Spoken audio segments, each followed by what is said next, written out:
משפחה פה. פשוט האחראים עליו. פשוט האחראים עליו. והקדוש ברוך הוא. על האכסניה. אביו, אמו והקדוש ברוך הוא. אז אנחנו נמצאים פה במה שנקרא סגירה של מעגל של שנה. מתוך יובל שנים, כן, אבל שנה. אז באמת, נכון שיש גם זמן לעשות ביום הולדת, עושים ככה שמח ואוכלים ושותים ושמחים. אבל איך אומרים? צריכים לדעת שגם יש ליום הולדת הזה חלק שהוא, איך אומרים, יותר מחייב. יותר מחייב את האדם. האדם במשך שנה שלמה, מועל, במשך שנה שלמה האדם חי. כן, ממה שנקרא מהיום הולדת עד היום הולדת הבא, הוא חי, הוא מתעסק, הוא עושה, הוא פועל.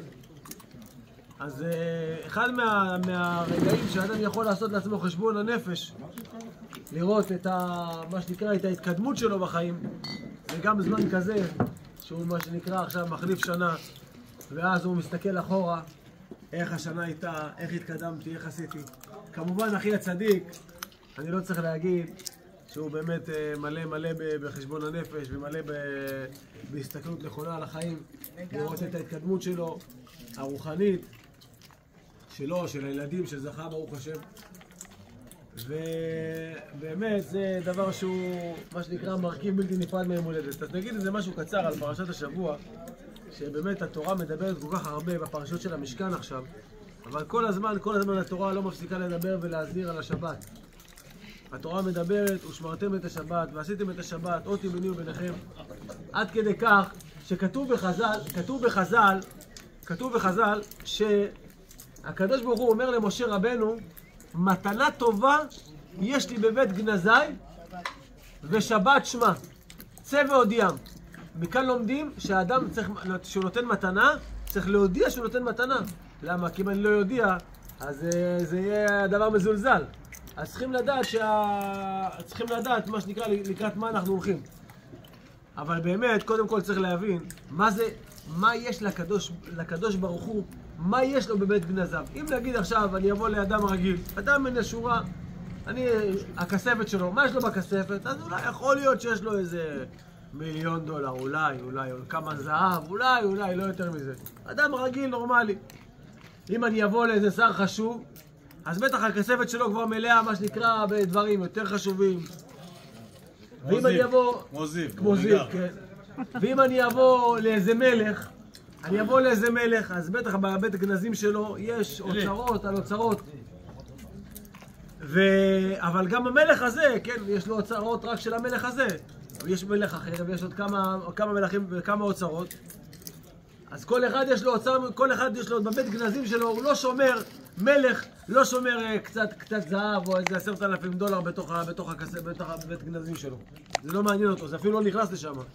אז אם אנחנו מדברים במלך בשר ודם, אז כשהקדוש ברוך הוא עליו נאמר, לי הכסף ולי הזהב נאום השם, אז מה נמצא אצל הקדוש ברוך הוא בבית גנזיו? אומר הקדוש ברוך הוא, מתנה טובה יש לי בבית גנזיי, בבית האוצרות שלי, מה אני שם שמה? מה אני שם בבית האוצרות שלי? שבת. זהו, זה מה שיש לי שמה. ולא סתם אומרים חז"ל, ששבת היא מעין עולם הבא. כי כל האדם שמשמר את השבת, אפילו עבד עבודה זרה כדור אנוש, מחו לו. שנאמר שומר שבת מחללו. אל תקראי מחללו, אלא מחו לו. זאת אומרת שיש לנו כזאת מתנה, שהיא נמצאת מה שנקרא, היא באה אלינו כל שבוע היא באה, רוצים, לא רוצים, היא באה, נמצאת. זו מתנה גדולה. זו מתנה שהקדוש ברוך הוא מעיד עליה שהיא מתנה. עד כדי כך רואים את המעלה הגדולה של השבת, שפעם אחת אצל החפץ חיים, היו זוג הורים, שנולד להם ילד לאחרי הרבה שנים, וההורים האלה, אחרי כמה שנים, ממש שנה, שנתיים שהילד קצת התחיל לגדול, התחילו לו בעיות וכל מיני דברים כאלה, הלכו איתו לרופאים.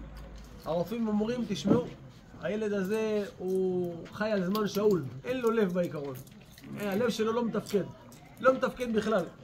זאת אומרת, זה עניין של כמה ימים ספורים שהוא יכול פתאום להסתלק מהעולם. אז ההורים האלה לא ידעו מה לעשות. הם נסו לרבנו ישראל הכהן הגדול מרדין, לחפץ חיים.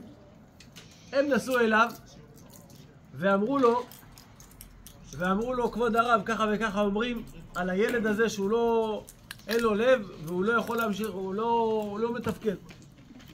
אמר להם החפץ חיים, אני אתן לכם הצעה שבזכות זה יהיה לכם רפואה לילד.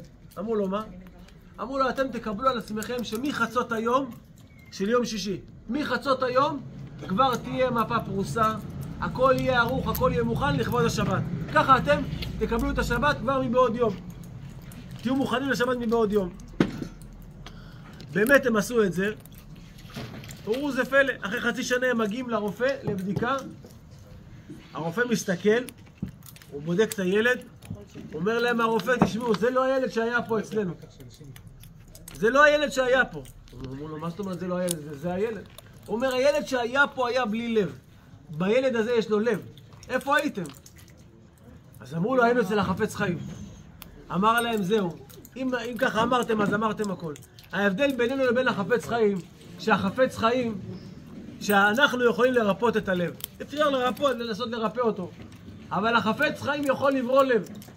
זה רואים כמה הכוחה של השבת, שאפילו בדבר כזה שאדם, מה שנקרא, מקדים את השבת, מכין אותה, לא רק שהוא מגיע לשבת מוכן, אלא קודם השבת כבר הכל מוכן והכל ערוך והכל מסודר, יכול להגיע למצב שהוא בורא לב חדש.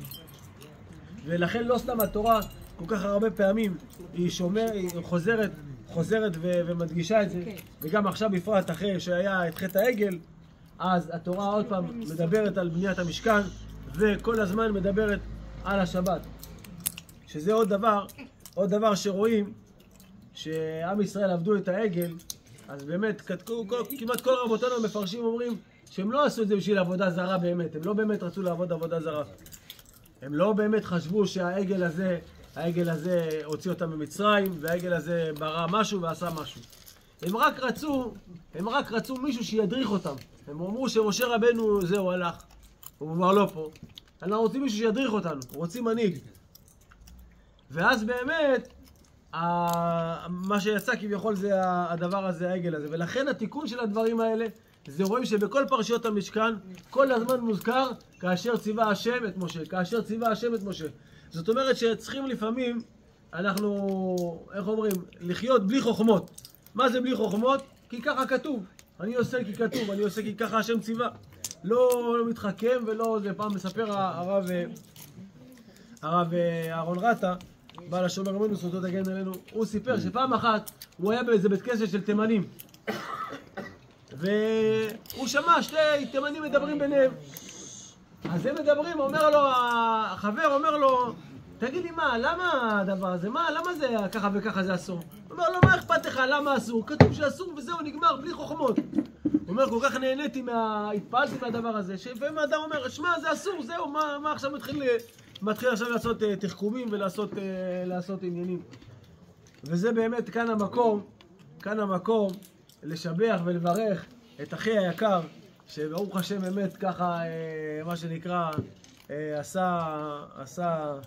הגיע לדרך גדולה ברוך השם, הגיע לגיל 50, כתוב בחז"ל גיל 50 לעצה. ובאמת ברוך השם רואים שזכה, ובית מפואר, וילדים מפוארים, ברוך השם, זכה בנים תלמידי חכמים. וכאן המקום לברך אותו, שכן ייתן וכן יוסיף השם עליו עוד כהנה וכהנה שנים רבות, נלמוד וטובות, מתוך בריאות ונחת, מכל יוצאך לצו. אני רוצה לחזק את מה שאתה אומר. שנזכה בעזרת השם כולנו לגאולה השלמה במהרה.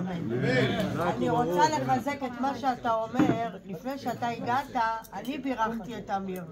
ועל מה שמתי דגש? על השבת.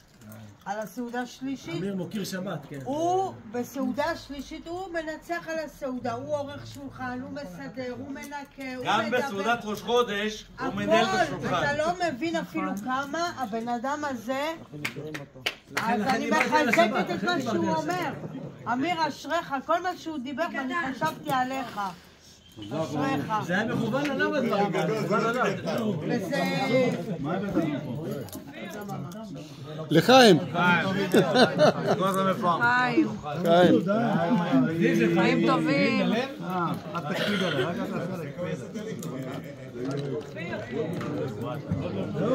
אל תקפיד עליי, קח, הנה.